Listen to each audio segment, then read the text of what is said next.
안녕하세요, 평생입니다. 이번에 리뷰할 차량은 젠투루피 Z 23년형입니다. 약 2주간 기능과 성능에 포커스를 두고 차량을 이용했는데요. 가장 리스펙했던 부분은 기능도 성능도 아니었습니다. 소비자 니즈를 이렇게 잘 반영한 회사가 또 있던가? 젠투루피로 배달하면서 느꼈던 점들 위주의 리뷰 시작하겠습니다. 스펙부터 살펴볼게요. 8kW의 모터, 공차 중량 135kg, 최대 적재 중량 150kg, 총 285kg을 버틸 수 있습니다. 77V 44A의 배터리 세트가 사용되는데요. 젠투루피도 LG 배터리를 사용하네요. 최고 속도는 98.9km, 환경부 인증 기준 최대 주행거리는 79.4km입니다. 저는 제조사에서 말하는 최대 주행거리는 잘 안 보는데요. 젠투루피는 노멀 모드로 주행했을 경우 최대 주행거리까지 갈 수도 있겠다 싶을 정도의 배터리 전비를 보여줬습니다. 제가 타고 있는 GS100의 전면부 디자인은 트랙터같이 묵직한 느낌이라면 젠투루피는 날렵한 닌자 같은 느낌이었어요. 역시 관상은 과학이네요. 대왕 스크린은 젠투루피 정품으로 판매가 되고 있는데 750mm, 850mm 두 가지가 있습니다. 이 차량에 장착된 스크린은 750mm로 제 기준 눈높이 정도까지 올라옵니다. 스크린도 선택할 수 있어 좋네요. 풀 HD 전후방 2채널 블랙박스가 장착됩니다. 따로 장착을 해야 하는데 약 30만원 정도의 금액이라고 하네요. 배터리 스테이션 요금제에 따라 무상으로 장착해주는 프로모션이 있다고 합니다. 데일라이트는 번개 모양으로 형상화되어 있는데요. 젠투루피의 특징을 아주 잘 살린 디자인이라고 생각이 드는 부분입니다. 그리고 수많은 커뮤니티에서 언급되고 있는 ABS와 TCS 앞뒤 2채널로 장착이 되어 있는데요. 성능 좋습니다. 하단부는 굴곡이 많아 다리에 간섭이 생길 것 같은데 전혀 없습니다. 뒷좌석 발판도 장착이 되어 있는데요. 저 부분이 끌발을 할 때 다리 쪽에 약간 걸리더라고요. 바지가 걸려서 약간 뜯어졌는데 주의해야겠습니다. 체인을 보호해주는 가드도 디자인을 해치지 않으면서 외부 오염에 대한 노출을 최소화할 수 있습니다. 후미등과 깜빡이도 LED가 적용되어 있고 후방 블랙박스는 원래 있었던 것처럼 자리를 차지하고 있네요. 서스펜션은 1단계부터 5단계까지 조절이 가능하다고 합니다. 뒷타이어 120, 70, 14, 브레이크는 싱글 디스크와 한 개의 피스톤으로 작동합니다. 앞타이어 100, 80, 14, 브레이크는 싱글 디스크와 두 개의 피스톤으로 작동합니다. 이제 내부를 살펴볼게요. 계기판은 색감과 시인성이 매우 좋은데요. 속도, 배터리 잔량, 주행 가능 거리, 시간, 주행거리 딱 필요한 것들만 들어가 있어서 복잡하지가 않습니다. 정보도 이 이상 필요한 게 있나 싶을 정도네요. 총 주행거리와 트립 데이터는 터치로 전환이 되며 꾹 누르고 있으면 트립 초기화가 됩니다.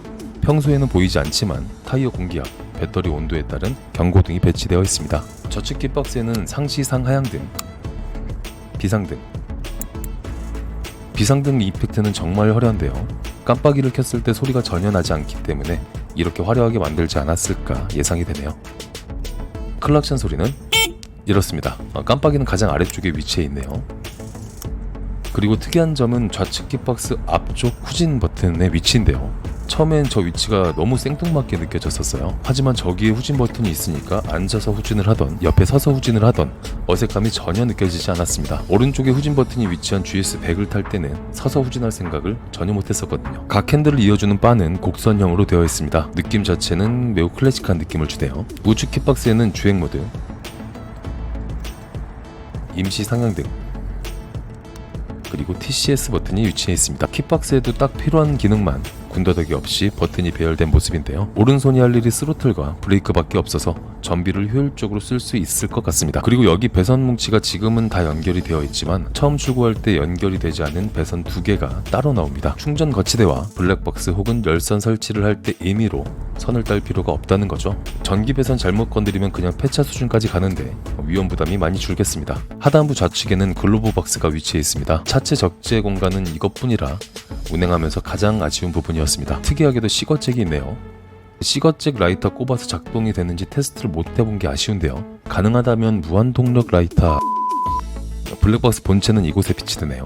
하단부 우측에는 시동장치가 있고 한 번 돌리면 트렁크가 열리면서 배터리를 볼 수 있습니다. 77V 44A 직렬 방식 LG 에너지 솔루션 배터리가 사용됩니다. 시트는 레자 같은 약간 딱딱하고 허술한 느낌인데 2024년식에 더 두껍게 변경이 되었다고 하네요. 시트고는 상당히 낮은 편입니다. 지금까지 리뷰했던 블루샤크 GS100보다 확연히 낮은데요. 다리가 짧은 저도 양발로 서 있기 상당히 편했네요. 발판의 경우 다리를 구부렸을 때 발이 탁 걸려서 높은 안정감을 만들어줍니다. 폈을 때 발이 약간 튀어나오긴 하지만 적당히 올려놓고 탈만한 것 같아요. 사이드 스탠드의 날개는 꽤 많이 튀어나와 있어서 발에 아주 잘 걸립니다. GS100 탈 때는 헛발질이 꽤 많았었는데 젠투루피는 헛발질이 전혀 없었네요.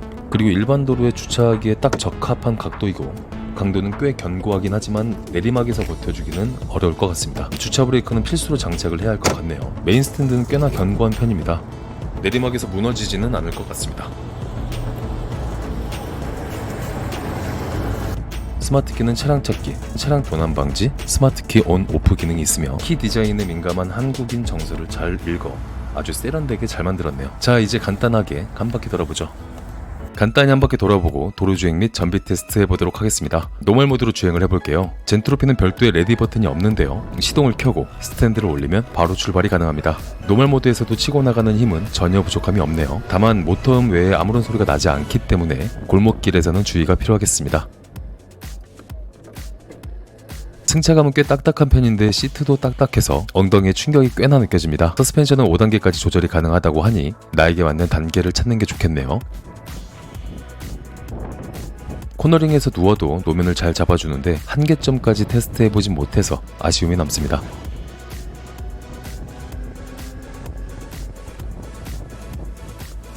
급브레이크에서도 미끌림 방지 기능 ABS가 개입하면서 상당히 안정적인 제동이 가능했습니다. 바퀴의 이탈이나 털림 현상은 전혀 느껴지지 않았네요. 제동거리가 길어지는 건 어쩔 수 없지만요. 단순 제동력은 브레이크 한쪽만 잡아도 앞뒤 바퀴에 모두 제동이 걸리는 CBS가 좋습니다. 하지만 비나 눈이 자주 오는 국내 특성상 ABS의 효용성은 매우 높다고 볼 수 있죠. ABS와 CBS가 동시에 장착이 안 되는 건 정말 아쉬운 부분인 것 같습니다. 자, 이제 전비 테스트 겸 도로주행 테스트 해보도록 하겠습니다. 전비 테스트는 각 모드 주행 전에 새 배터리로 교체 후 진행할 예정입니다. 스테이션은 대부분 서울 그리고 경기권 일부 총 199개가 설치되어 있습니다. 요금제는 기본 요금에 추가 주행 거리로 요금을 측정하는 스탠다드 플랜과 무제한 언리미티드 플랜 두 가지가 있습니다. 전체적으로 스테이션 금액이 비싸다는 느낌이 있었는데요. 다 이유가 있더군요. 오토바이는 사고로 인해 차량이 파손되거나 단순 고장이 발생해 운행이 불가능할 때 긴급 출동 서비스를 이용할 수 없는데요. 끌고 가던 비용을 들여 싣고 가던 센터로 이동해야 하죠. 하지만 젠트로피는 자체 긴급 출동 서비스를 제공합니다. 배터리가 닫아라서 움직이지 못하는 상황을 제외하고 고장이나 사고가 발생했을 때 24시간 근무하는 관제센터에 접수하면 즉시 출동해서 대차 지급 및 차량을 회수해 온다고 합니다. 그리고 수리가 끝날 때까지 대차가 제공된다고 하네요.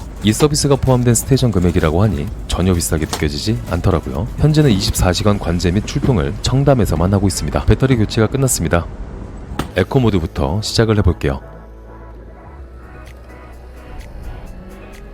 에코 모드는 초반 출력 제어가 확실히 느껴지긴 하지만 엄청 답답하다 싶은 느낌까지는 아닙니다. 현재 회생제동이 최대로 설정이 되어 있는데요. 스로틀을 놓자마자 전기제동이 생각보다 세게 잡힙니다. 방금의 제동은 브레이크를 거의 잡지 않은 제동인데요. 실제로 시내 주행할 때 브레이크를 거의 잡지 않고 스로틀 조절 위주로 제동을 하고 다녔습니다. 오른손이 하는 일은 스로틀과 브레이크밖에 없으니까요. 처음 접할 때 전기제동이 너무 세게 들어와서 적응하는데 시간이 조금 걸렸네요. 2024년식에서는 직전 모드 변경이 가능하다고 합니다. 최고 속도는 62km, GPS 속도와 오차 범위는 약 10에서 15%입니다. 다른 차량을 추월하기에는 가속력과 최고속도가 많이 부족하긴 하지만 일반 도로에서는 에코 모드로도 큰 답답함 없이 사용할 수 있을 것 같네요. 휠 베이스 간격을 줄이면서 회전 반경 또한 크게 줄었다고 하는데요. 최대로 돌렸을 때 이 정도 반경이 나오는데 좁은 골목길에서 상당히 유용하겠습니다. 골목에서 후진 너무 힘들더라고요. 역시나 약간의 오르막에서는 힘을 제대로 받지 못하는 모습입니다.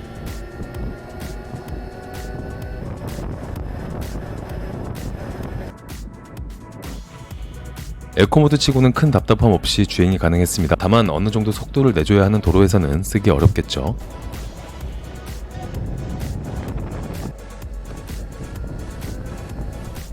총 주행거리 13km, 배터리 사용량 17%, 1km당 약 1.3%의 배터리를 사용했습니다. 10% 남을 때까지 사용한다면 약 69km 주행이 가능하겠습니다. 다만 회생제동으로 인한 전기제동을 잘 활용해서 주행한다면 배터리 소모량은 소폭 줄어들 것으로 예상이 되네요.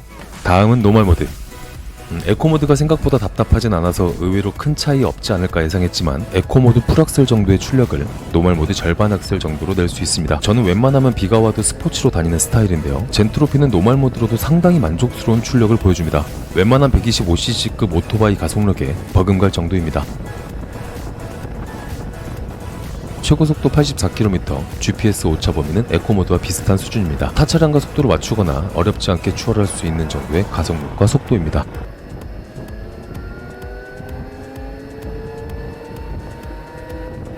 약간의 오르막에서도 힘을 잘 받는 모습을 보니 일반 도로 주행에서 전혀 부족함이 없겠네요.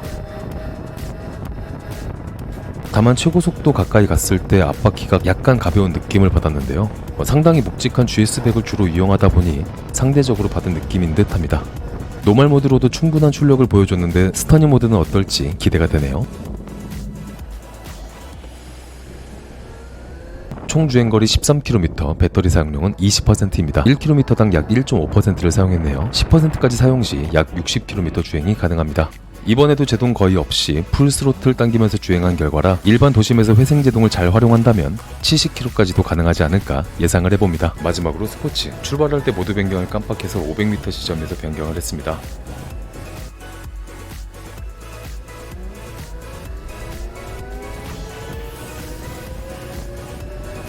노멀 모드도 만족스러운 출력을 내줬는데 스포츠 모드는 정말 깜짝 놀랄 정도의 가속력을 보여줬습니다. 초반 스타트는 튕기지 않고 뒤에서 밀어주듯 가속되는 느낌이 상당히 좋았는데요. 이 정도 가속 성능이라면 125cc급 이상이라고 보여집니다. 퇴근 시간대에 가까워지니까 차가 많아져서 풀 스로틀로 주행하지는 못했네요.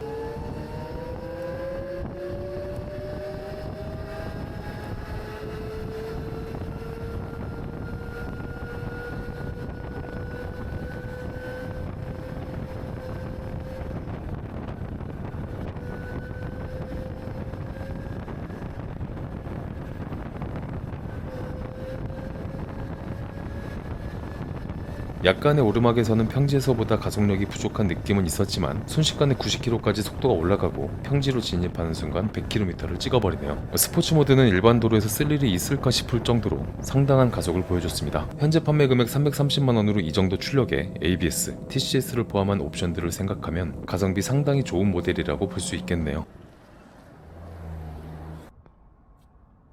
총 주행거리 12.9km, 배터리 사용량은 19%입니다. 노멀 모드로 주행했을 때보다 오히려 배터리 소모가 적었는데요. 총 주행거리의 5분의 1가량은 통행량이 많아져서 최대한 회생 제동을 활용해서 운행을 했습니다. 확실히 배터리 소모에 영향을 주는 것 같습니다.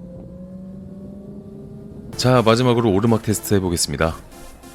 에코 모드부터 시작합니다.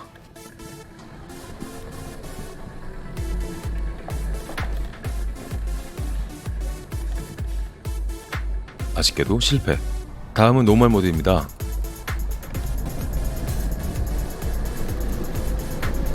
노멀 모드는 일반 도로에서도 속도가 충분하다고 말씀드렸었는데요. 오르막도 손쉽게 올라가는 모습을 보니 데일리로 충분할 듯 보입니다.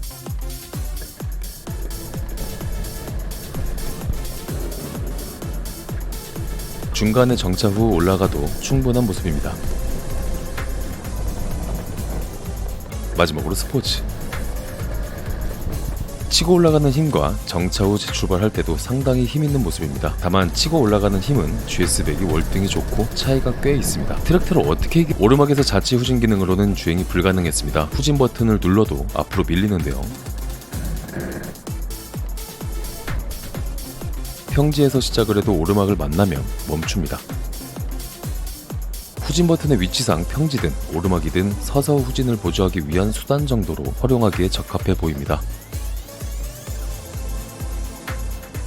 밀림 방지 기능 오르막에서 상당히 유용했습니다. 잘 버텨주는 모습인데요. 평지에서 후진하는 것도 방지를 해서 후진 버튼을 꼭 눌러야만 후진이 가능합니다. 젠트로피의 오르막 주파 능력은 노멀에서도 충분하고 스포츠 모드에선 힘이 남을 정도로 상당히 좋습니다. 전체적으로 노멀 모드의 효율이 워낙 좋아서 전비 운행을 원하신다면 노멀 모드, 가속과 속도를 원하신다면 스포츠 모드, 어떤 모드를 선택해도 데일리 주행이 가능할 것 같습니다. 자, 이렇게 기능부터 주행, 오르막 테스트 마무리했습니다. GS백은 트랙터와 같이 힘 좋고 안정적인 본질적 부분에 충실하다면 젠트로피는 가격을 비롯해 가속 성능과 ABS, 밀림 방지, 전기 제품을 위한 서비스 라인 등 소비자 니즈 적극 반영에 충실한 모습입니다. 젠트로피의 가속성은 정말 짜릿할 정도로 빠르고 최고 속도는 100km를 넘길 정도로 뛰어난 성능을 보여줬습니다. 소비자 목소리에 집중하고 반영하고자 하는 모습이 제품으로 보여지니까 믿음이 가는 모델입니다. 다음 영상은 24년식에서 변경된 점과 시승, 그리고 젠트로피 대표님을 만나뵙고 대화한 내용을 영상으로 담았습니다.